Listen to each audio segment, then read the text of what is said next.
Hello, welcome to OJ Studios. Please enjoy this week's chapter of The Unknown by Lacey and Olivia Julius.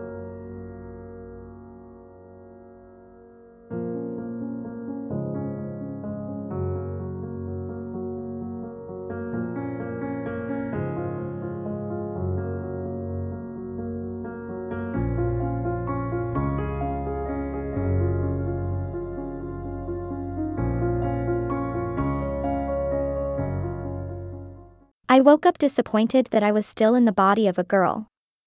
I had reset the alarm for 3 in the morning. Yesterday, the alarm clock was originally set for 6 a.m. Who does that? The house was still dark and still silent around me. Mom probably won't be up for another 2 hours, enough time for me to formulate my plans. I got out of bed and walked over to the dresser. I grabbed a pair of blue shorts that are too short for what I am used to, a white tank top, and after forgetting for a minute, I grabbed a blue sports bra. I snuck outside of the house and did a few stretches before running off the porch and down the road. I missed my car. It could have gotten me to my destination that much faster, but that didn't matter. Emma's house is only a mile down the road. I went a few blocks before I could feel my body start to get tired. Brooke isn't as fit as I was when I was a boy. She didn't train to be a high-performing quarterback. She didn't have the same muscle strength that I did. I eventually got to Emma's house, and as I expected, her window was the only one with a light on. I smiled a little and carefully walked up to the house, following the same route that I did when I was boy, trying to sneak into her room. I got up to her window and peered in. Her curtains were parted just enough that I could see her inside, putting her long hair in a ponytail.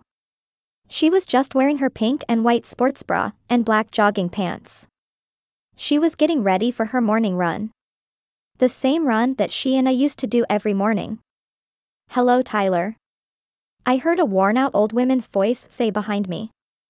I jumped as she startled me, and I turned around and found Mrs.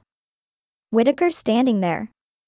Her cane was in hand, and she gave me an old, tired look. "Mrs.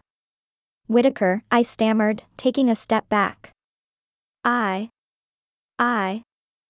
froze up, trying to find an excuse for why I was looking through her granddaughter's bedroom window. Her eyes narrowed, and she leaned heavily on her cane. "I know who you are, Tyler. And I know what happened to you." A chill ran down my spine. "You know? How?" She laughed a little. "Tyler, do you really think I am going to stand by while my granddaughter dates someone like who you were? No, I want her to date someone with more of an ambition, to be more than a simple football player." She said football player with disgust. "Why though? Why did you turn me into a girl? A freshman?" I was about to graduate. "I had plans for the future," I replied. I could feel tears in my eyes. "You should be thanking me," Mrs. Whitaker said. "Go enjoy your life. I gave you a good one. You are now a smart and beautiful girl that doesn't need to rely on a sports scholarship to go to high school."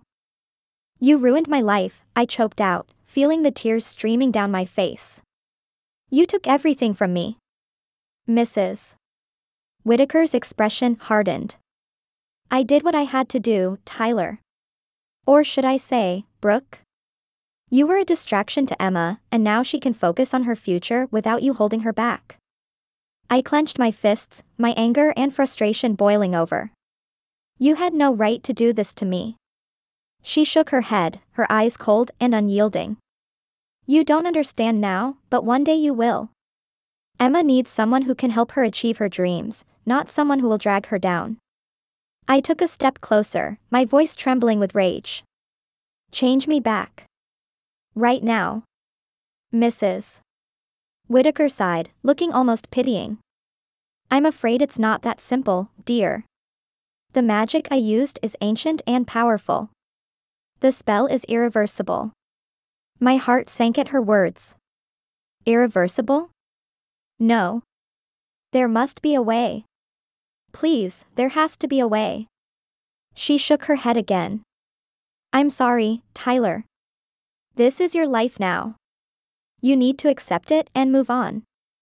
I felt a crushing weight settle on my chest, the reality of my situation sinking in.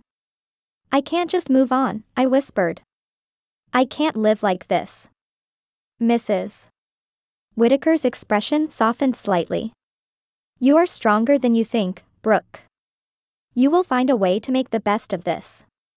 And maybe, just maybe, you'll realize that this life isn't as bad as you think. I turned away from her, my mind a whirlwind of emotions. How could she do this to me? How could she expect me to just accept this and move on? I looked back into Emma's window. She had her cell phone, and she was texting someone. I could see her lips curl in a smile as she read the text message. It was the same way she smiled when she saw my messages. She doesn't remember you. Mrs. Whitaker said softly.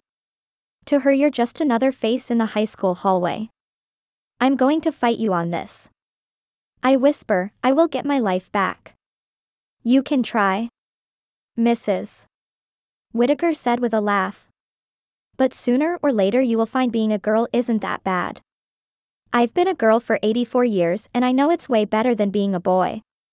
I began to walk away from Mrs. Whitaker. My hands were clenched. I must fight this. I must become Tyler again.